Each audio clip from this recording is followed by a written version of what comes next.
I've been with my boyfriend for 11 years, since I was 15. His mother has hated me since the first day she met me. She hated me due to my ethnicity, Kosovan Albanian. She hated me due to my career. I work as a model, and she decided that makes me an empty-headed, vain, shallow person. Then when I told her I still planned to go to university alongside my career, she said I was doing it to impress my boyfriend. I've since left uni with a distinction, and her new reason to hate me is I try too hard. She has also insisted I've cheated on him throughout our entire relationship, which is a ridiculous claim. I've never even kissed another man in my whole life. I have zero desire to cheat and never will. Late last year, she attempted to void the insurance on my boyfriend's motorbikes. She tried to do this under my name, so hypothetically, when he was arrested for riding with no insurance and called his insurance company, I'd get the blame. After this happened, my boyfriend and I agreed to cut her out. However, it hasn't stuck. She left my boyfriend alone and respected his wishes for NC, but she's continued to contact and harass me. This leads to the last few weeks. My boyfriend works as a motorcycle test rider, and he got in an awful motorbike crash while working. As such, I now need to care for him. I'm okay with that, and I'm focusing on seeing it as an opportunity for us to get closer. It's been nice, honestly. However, his mother has been awful to me. She's called me litany of terms. From things as tame as stupid to things as awful as a nasty Serbian half-breed. I'm not Serbian, and she's well aware that calling a Kosovan a Serb is offensive. I tried to block her, so she started making new iMessage accounts and began to continuously harass me via those accounts. Then came Friday night. The police turned up at our door. I was pretty confused and was quickly told they were there to do a welfare check as they'd received multiple claims of horrific abuse I was apparently putting my poor boyfriend under. Obviously, they quickly discovered he was fine, albeit grumpy, and they left. I know for a fact it was his mother. Some of the details the police mentioned made that obvious. I'm now at a point where I've realized I literally cannot do this. I'm going to press charges against her for the insurance and harassment. It's a crime in the UK. And I'm likely going to sue her for damages. For the sake of my mental health, I need to do this. I don't want to be a victim, and she needs to be forced to stop. I have mentioned my intentions to her if she doesn't back off, and she's pretty much mocking me and saying I won't. I absolutely will. I just feel like this morally may make me an awful person. She sucks, I know this. However, she's old and miserable enough as is, and I feel like doing this may ruin whatever small amount of life she has left. It feels like it may be too far. I really don't know though, and I genuinely cannot be objective here. I'm at the gym today, and I'm walking towards an empty squat rack. 10 feet in front of, and 1 foot to the right of my rack is another rack that a girl, Belinda, is doing squats on. While walking up, I briefly noticed that her leggings are see-through, and when she bends down in her squats you can easily tell she's also not wearing underwear. That's not my business, that's her choice. But it made me uncomfortable to take a rack that was kinda behind her. I had been waiting my entire gym session for one of these racks to open up, and this was my last lift before leaving. So I went ahead and took it. I went through my workout as normal. After every set I check my phone for 5 to 20 seconds. I track every single set for every single lift in a spreadsheet to note how much I lifted and for how many reps. Sometimes I need to remind myself what I did last week to make sure I'm progressing. Sometimes I'm just checking the time. Sometimes I'm changing the song on my Spotify. Tonight specifically, there was a very important basketball game being played, so I wanted to keep up with the score. So I use my phone a lot at the gym. I finished my 3rd set when Belinda turns around and walks up to me, with her phone up yelling, "What the are you doing?" Perv stop pictures of me. I'm caught completely off guard, but I explain that I'm just taking notes on what I'm lifting. That I'm not paying attention to her at all. She's being extra loud so other people are looking at me, plus she's recording me, and she demands I go through my pics /vids to show her what I was recording, and I delete the ones I took of her.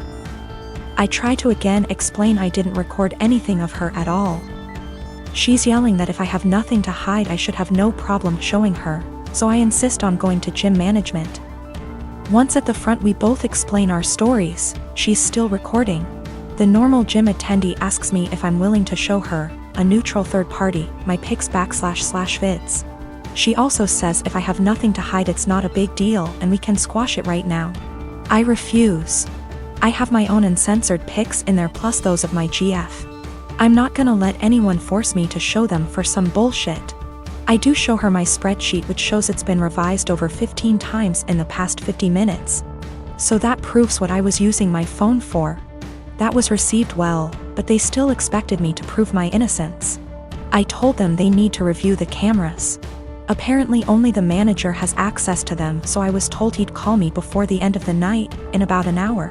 My GF tells me I should have just let them look at my phone because she doesn't mind and it would have cleared this all up.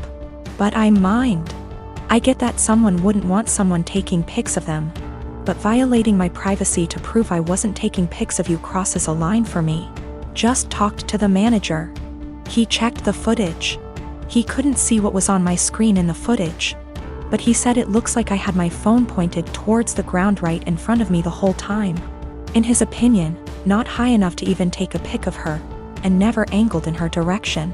Apparently I was gonna get banned from the gym if the cameras didn't absolve me. And also I'm not the first person that has been accused by Brenda, but she legit had a creeper before.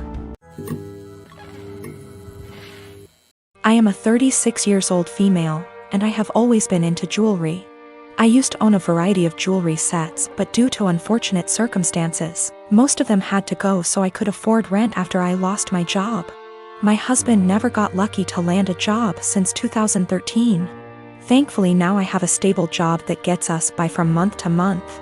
I also kept one set of jewelry which is the most valuable whether momentarily and / or sentimentally, since it's part of family heirloom. The set includes a pair of earrings, a bracelet and a necklace. All gold material and again they are worth decent amount of money. My brother-in-law has been with then-girlfriend for 10 years and they recently got married. It was a huge deal for the family. My husband wanted to get them a decent wedding gift and tried borrowing money from friends and neighbors but got turned down. He kept stressing out about it for weeks and just the other day. The wedding was days prior and the groom and bride are off to their honeymoon. I discovered that my jewelry set was gone. I freaked after my husband nonchalantly said he gifted it to his brother's wife as a wedding gift. I was fuming. I asked how could he and he replied that he had no money and nothing of value to give the newlyweds, and besides that set has been sitting in the closet since July 2019 and I never wore any piece of it, so he figured I'd forgotten about it, but he said he'll figure a way to pay me or get me a similar one once he starts working, but I very loudly told him absolutely not and gave him 3 days. Just 3 days to return the set or I'll stop paying for everything in the apartment. He looked puzzled like he couldn't believe I was serious. He said he doesn't want to cause an issue, but I said it's already there and if he doesn't want issues all he has to do is contact his brother or his wife and retrieve the set or go get it himself. He tried to twist the argument and offer the same solutions as mentioned above, but I refused. I said I just want my set back and he has 3 days only. He kept talking about how tasteless and disrespectful it'd be for him to retrieve a wedding gift, and said this will damage his relationship with his brother and family, and also how impossible it was to retrieve the set in 3 days, when the couple are on their honeymoon in another country. He said I was financially abusing him by threatening to stop paying for anything knowing I'm the breadwinner. Also he refused to give me their new contact info to retrieve the set myself. My graduation ceremony is being held next week. My dad had given me some money in advance to pay for the party. I live mostly with my mom, but they were supposed to be hosting the event together. Dad and I have a rocky relationship. After my parents divorced when I was 4, they split custody of me and he was able to stay a good dad. When I was 10 he met Jane. Jane had 3 kids, twins and a single kid. They got married when I was 12, but I would say even before that I felt like he prioritized her kids over me a lot. He would cancel plans with me if they wanted to do something and would either do the thing with them or force me to go and say it was even better than our plans, when for me it wasn't. Think going for a hike with me versus taking them to an indoor play area. Or seeing a movie with me versus the kiddie park. One more example is when I was given a ticket for a concert my dad and I both love. He was supposed to buy a ticket to come with me for some father/son time, but actually spent it on his youngest stepkid who wanted their room painted. He told me at the last minute and it hurt.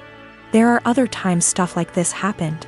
He didn't show up at the hospital when I broke my arm because one stepkid was getting their tonsils out and wanted both him and his wife there. He told my mom over the phone to tell me he was proud of me for being brave and understanding. When I would bring this stuff up to him, he'd tell me it was natural to feel jealous of sharing his attention. That was all he would say. In 2019, he told my mom he would split the cost of a trip I wanted to go on with one of my clubs, because she didn't have the money all by herself. Mom had her half saved. We told my dad he needed to pay. He said bills were tight and it was the twins' birthdays and the money needed to go on something for them. He told me we could do something as a family when the trip happened instead. I told him to forget it. That he was making it clear who was more important and I was going to stay with my mom where I actually mattered. Mom borrowed money to cover the other half of the trip. Dad told me he regretted making me feel less important and we were working on things, and then the graduation money was given about a month ago. Then a week ago he called and told me how one of the stepkids was being bullied, how bad of a time they're having it.